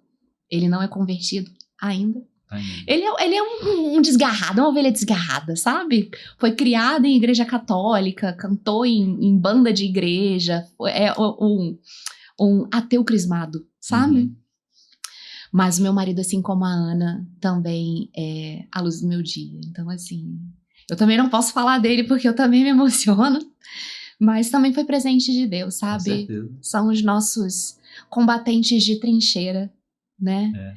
E todos os dias eu agradeço por essa liberdade, todos os dias eu agradeço por poder fazer o que eu faço no meu trabalho, que é conversar com pessoas incríveis como você. E eu quero saber do livro. Me conta desse livro, aonde que ele tá aí no mundo da matéria. Você já terminou de escrever ele, Eu terminei Lucas? de escrever ele no ano passado. A minha história, eu hoje, né, eu me batizei, lendo a Bíblia, eu falei, pô, se Jesus batizou, eu também vou batizar. Eu quero seguir os passos dele, a forma como ele fez. Ele nem precisava, mas pô, não, é preciso para se cumprir as profecias, né? Eu falei, cara, eu quero me batizar. Eu quero ter essa seguir e copiar Jesus Nasceu um novo homem, né? no máximo que eu puder, né? E isso me levou, e o relato da Ana, né, acabou levando ela a buscar uma relação com Deus, e ela acabou sendo levada ali para algumas igrejas que ela não gostou, e até ela chegar na igreja central, na igreja batista central. E ela começou a ir, gostou muito, e eu era como Saulo, eu era um perseguidor de evangélico. Você viu como é que eu falei, você não vai queimar sua língua, né? Eu tinha uma resistência muito grande contra isso. Mas conforme eu ia lendo a Bíblia, as coisas que eu não ia entendendo, eu ia procurar, eu só via pastor explicando, pastor. Eu falei, cara, esses caras não são... são pastores que não é a imagem que eu tinha de pastor, né, daquele com a maquininha na mão, passa seu cartão aqui, né, que são enganadores, né? Eram pessoas maravilhosas, né, que viviam realmente Cristo e que respeitavam as outras crenças, mas eram firmes. Olha, eu acho que o correto é isso, a minha crença é isso que está na Bíblia, é assim que eu sigo. Pô, caramba, legal. E isso foi tirando esses escudos, até um dia que ela falou, Lucas, você quer ir comigo? Eu falei, então vamos. E aí, eu não vou dar spoiler, mas eu falo isso no meu livro, do meu relato, do que acontecia quando eu ia na igreja.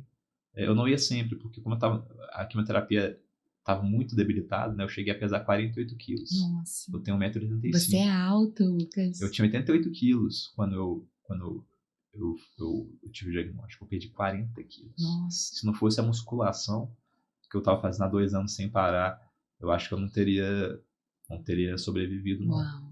Cheguei a 48 quilos. Assim, eu não conseguia sentar se não fosse no sofá, porque eu sentia meu osso. Nossa. Então, assim, foi muito duro. Mas, enfim, quando eu ia, sempre acontecia alguma coisa. Comigo, para mim. Então, era assim, Deus mostrando, aqui é o seu lugar. Aqui eu habito e é aqui onde você vai estar também, porque eu quero que você esteja aqui. E era impressionante, assim. A gente ia às quintas-feiras, e uma vez a gente foi lá e não ia ter o culto, foi uma ministração de cura, veio pastores de fora com a equipe deles. Essas pessoas elas jejuavam durante 14 dias, uma semana, alguma coisa assim, até o dia em que elas pediram revelação para o Espírito Santo. Me fala com quem que eu devo falar, me fala com quem eu devo falar. E aí o pessoal ficava lá e falava, quem tá com problema no joelho e tal. Aí tinha um cara lá que ele foi e falou, tem um jovem aqui com câncer grau 4 no intestino, no abdômen, na região abdominal. Vem aqui. Aí a Ana, lindo, é você. E era eu. Ele falou, eu tava... Ele falou assim, hoje de manhã eu tinha que quebrar o jejum, eu tinha que parar, eu tinha que comer. E aí ele falou, mas não tinha vindo ainda a palavra para mim. Não tinha vindo o que era. E eu servi o meu prato, eu coloquei ali, fiquei olhando para ele, falei, eu não posso comer isso até vir. E aí foi quando veio câncer grau 4, intestino, no abdômen, é um homem, um jovem.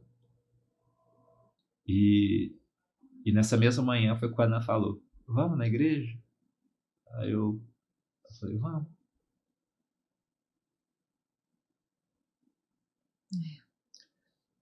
Outra vez, o pastor que estava lá, o pastor Oswaldo, foi e falou, quem aqui quer entregar sua vida a Cristo? Eu já tinha entregue, mas toda vez que me perguntarem, eu vou levantar minha mão. Né? E eu nem raciocinei. Quando eu vi, minha mão estava lá levantada e tinha, sei lá, 500 pessoas na igreja. Isso é a igreja vazia, porque lá é 1.500 pessoas, é uma igreja presente, sabe? É muito legal. E aí, de repente, eu ainda estava assim, aos pouquinhos, indo, ainda um pouco, né, arredio assim, mas sempre muito reflexivo. Quando eu voltava, cara, aconteceu isso agora, dessa vez. E a Ana sempre fala, sempre que você vai, acontece alguma coisa. Dessa vez, eu fui o único que levantei a mão. Ele falou, vem aqui. Meu Deus do céu, não me faz comigo não. Eu não sou o cara de holofote. Ele foi, me fez ficar na frente da igreja inteira. Ele falou,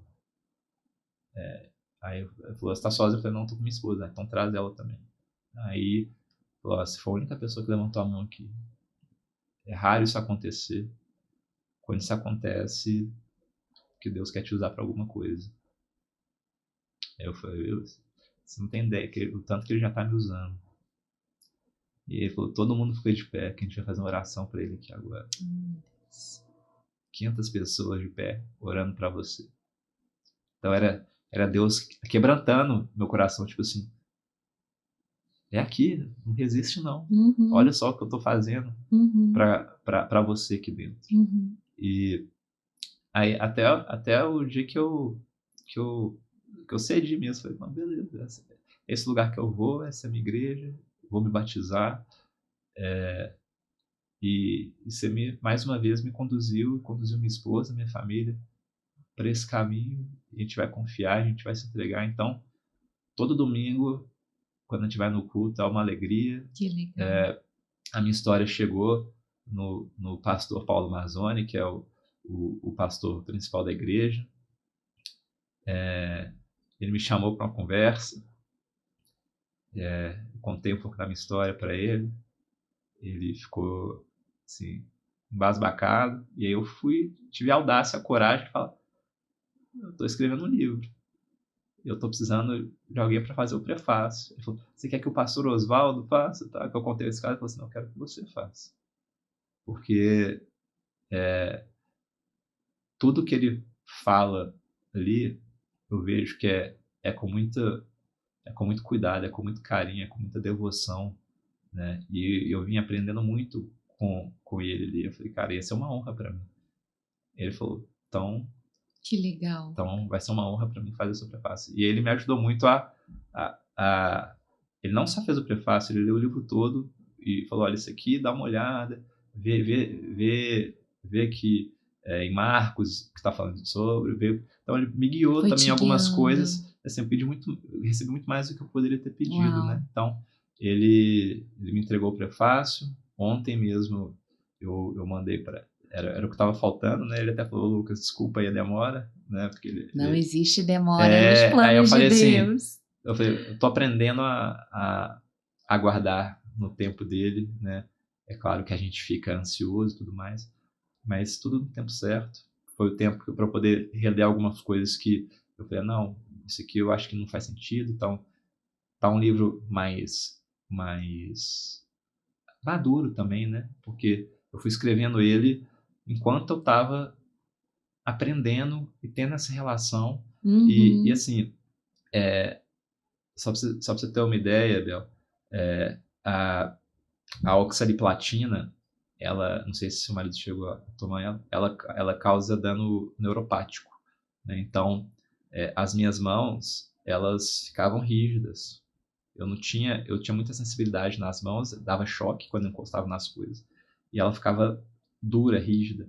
E os meus pés até hoje eu tenho, ele fica formigando o tempo inteiro. O tempo inteiro. Então, e ao mesmo tempo perde sensibilidade. Então hoje eu Uhum. não assim, eu não tenho tanta segurança em assim em talvez fazer alguma coisa tipo com um pé só, sabe? Um Sei. pouquinho de equilíbrio e tal. É Uhum. um dano que ficou e tá aí, né, por enquanto.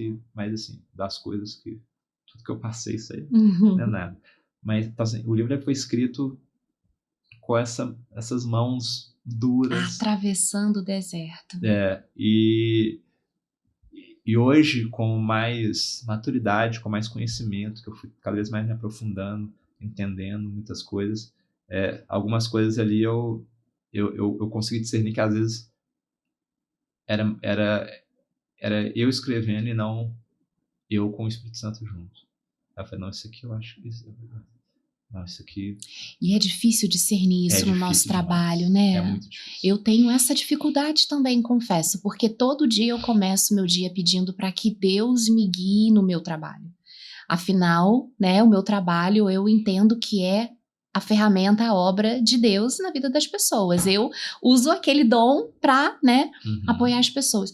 Mas e quando a gente, principalmente, vai produzir conteúdo, né? Tem que estar nas redes sociais, tem Uma que estar aqui fazendo um responsabilidade grande, podcast, né? responsabilidade.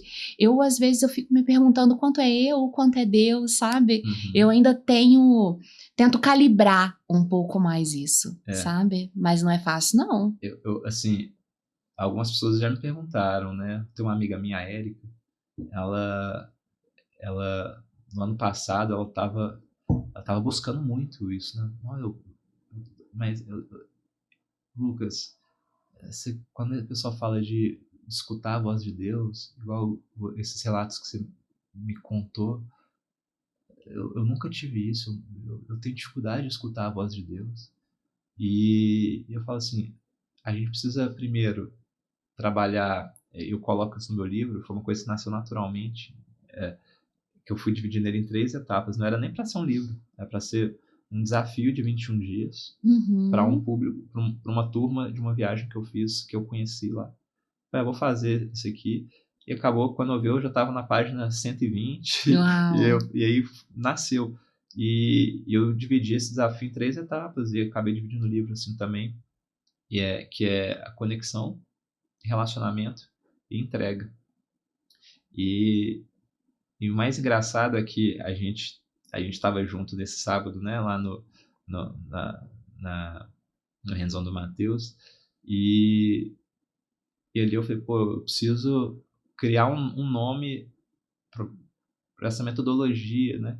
Aí eu comecei, eu falei, peraí, conexão C, relacionamento R, entrega E, crer.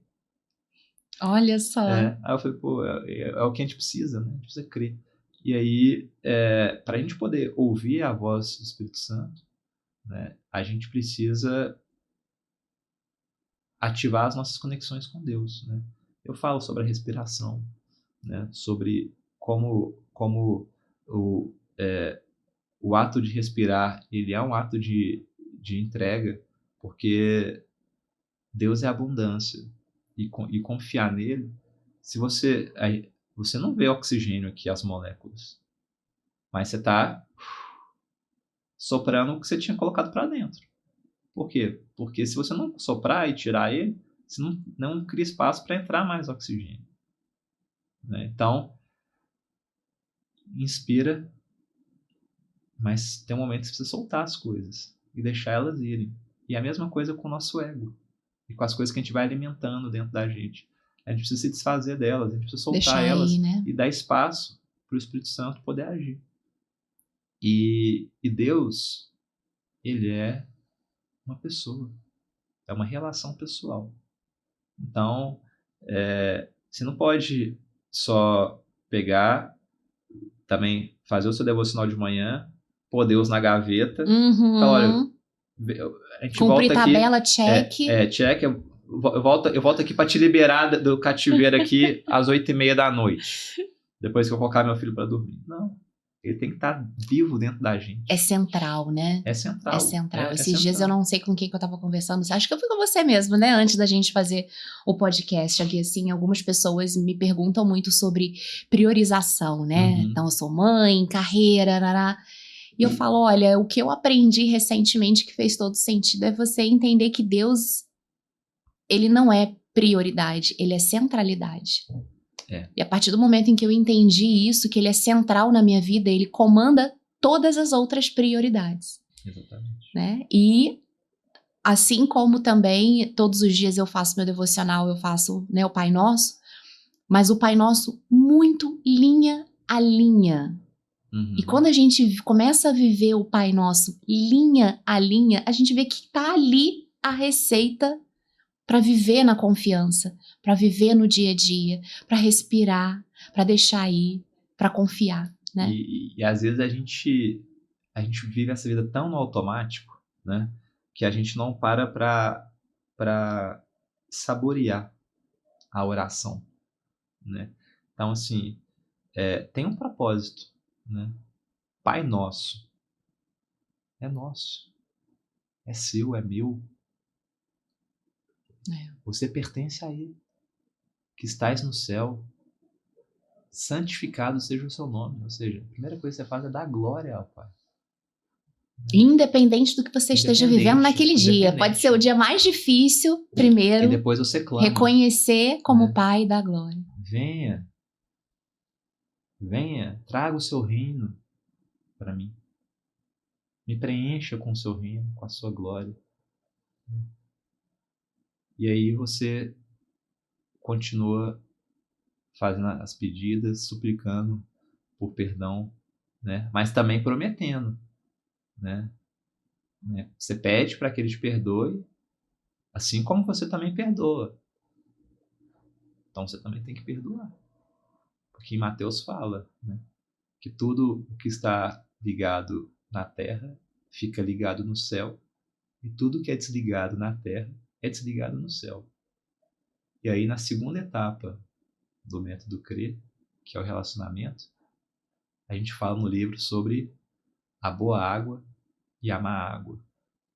Relacionamento, então, na primeira etapa, que é a conexão, eu trago também exercícios de respiração e faço analogia com o espírito, com o ar, né? Sobre o sopro nas narinas que nos fez ser vivente. Então foi só depois do sopro, do fôlego da vida, que a gente se tornou ser vivente. Da mesma forma, um outro ser vivente, né? Na Bíblia fala, o Espírito Santo ele pairou somente sobre nós e sobre as águas. E aí, a segunda etapa, que é o relacionamento com Deus. O relacionamento é o quê? É você se aprofundar nele, né? Você mergulhar. Então, tem a ver com água. E tem a ver com a nossa boa água e a nossa má água interna. E conforme eu fui falando sobre a boa água e a má água, eu fui repetindo má água, má água, má água. Olha só.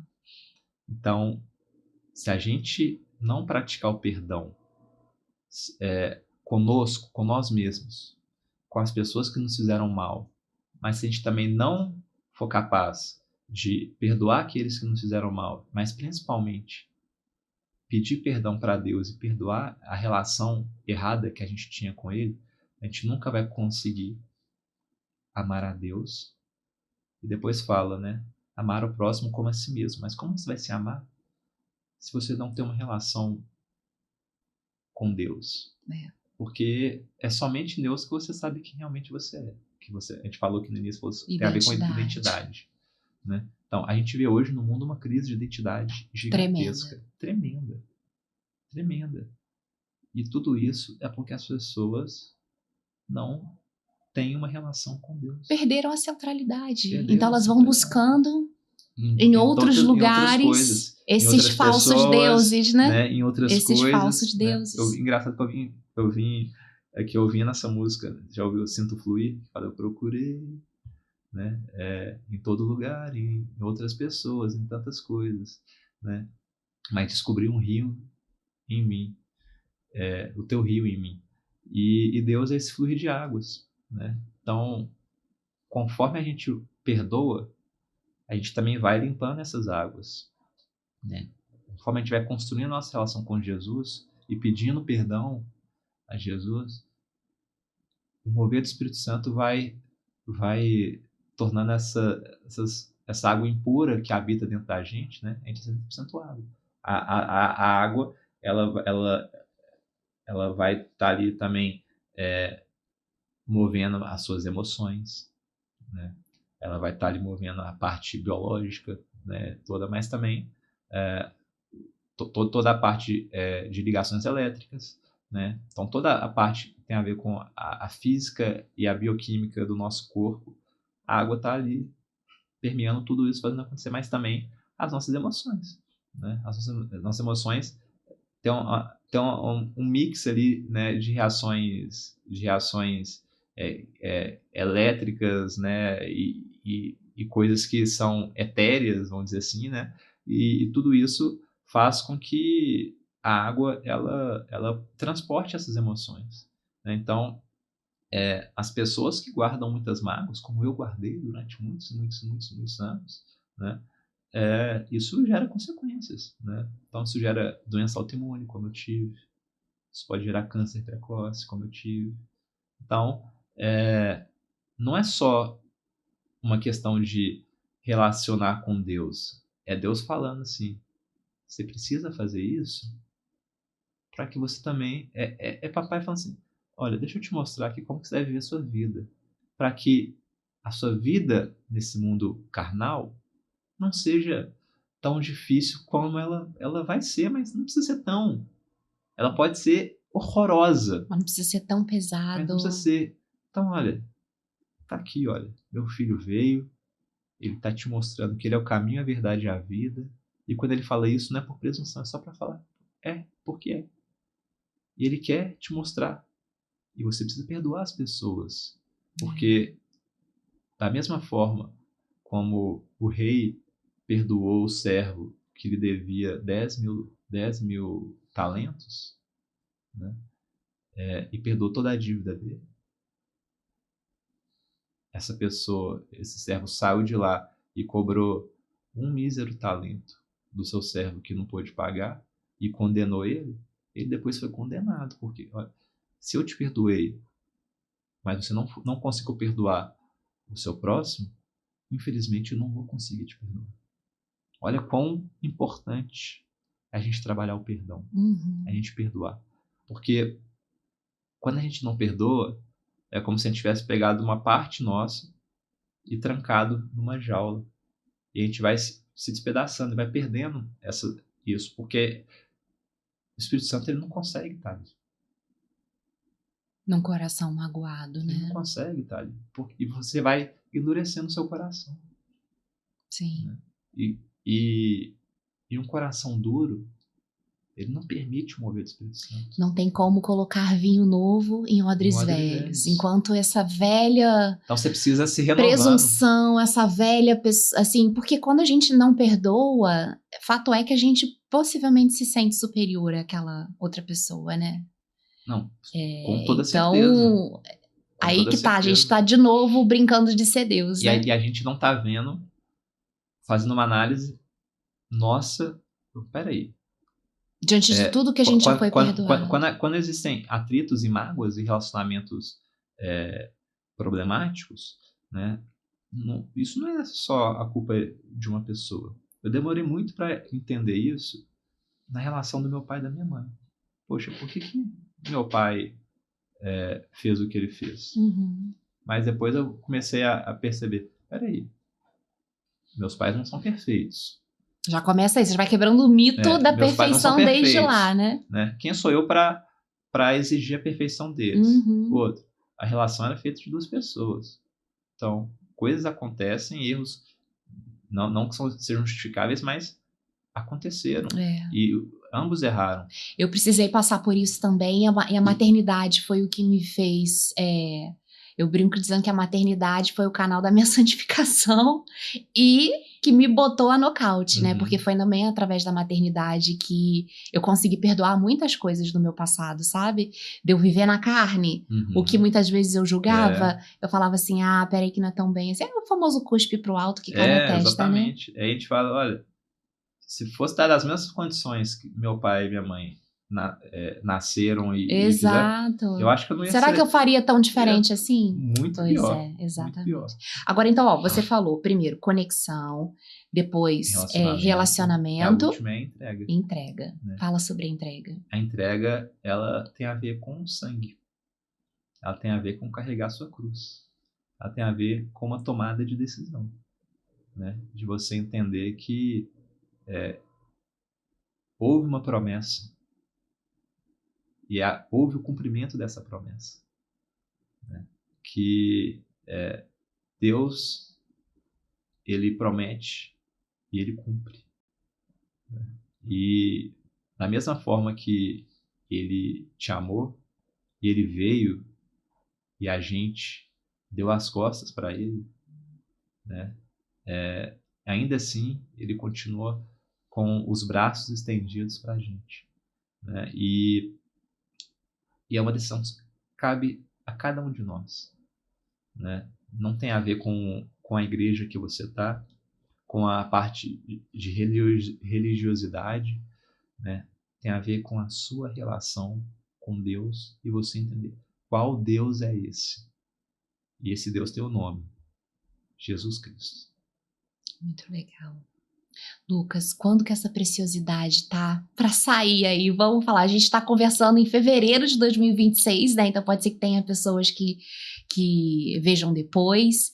Dá aí um spoiler pra gente. Já tem alguma data prevista? Porque você vai voltar nesse podcast com esse livro na mão. Por favor, você e Ana. Com certeza. Tá, os dois aqui contando Amém. desse livro. Ainda não tem uma data, né?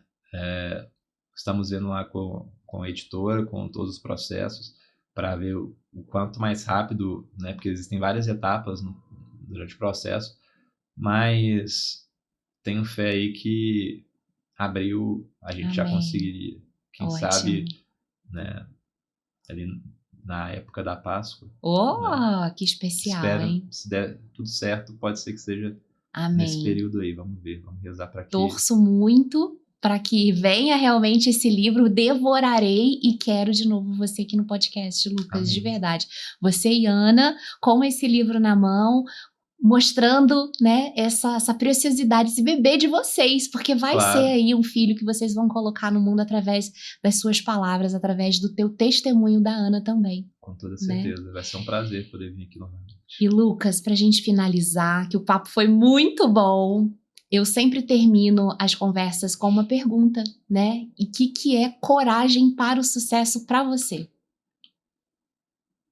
Coragem para o sucesso para mim é entender que cabe a mim fazer o possível e deixar e confiar que Deus vai fazer o impossível.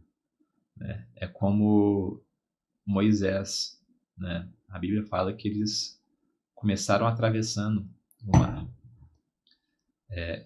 Não é dito que o mar se abriu e eles começaram a entrar no seco.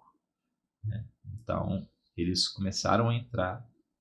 quando não estava dando mais pé, que o milagre veio e que o mar se separou. Da mesma forma com Davi, né? Davi fala, Deus já está no campo de batalha, esperando para aqueles que confiam, enfrentem o gigante.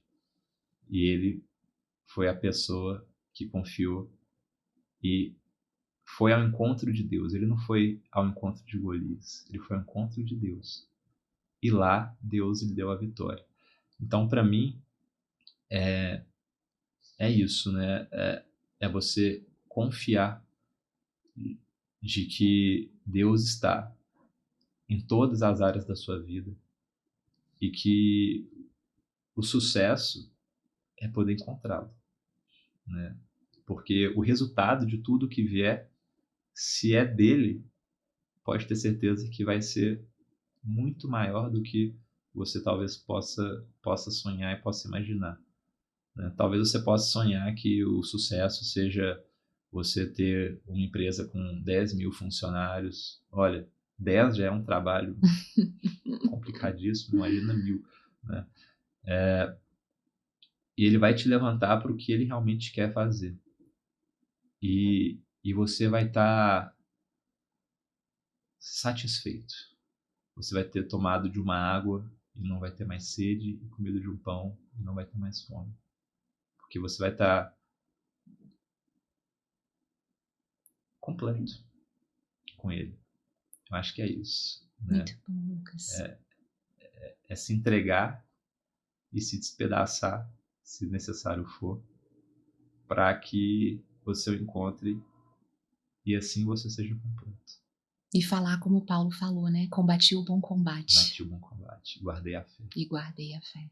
Muito bom, Lucas. Principalmente guardei a fé.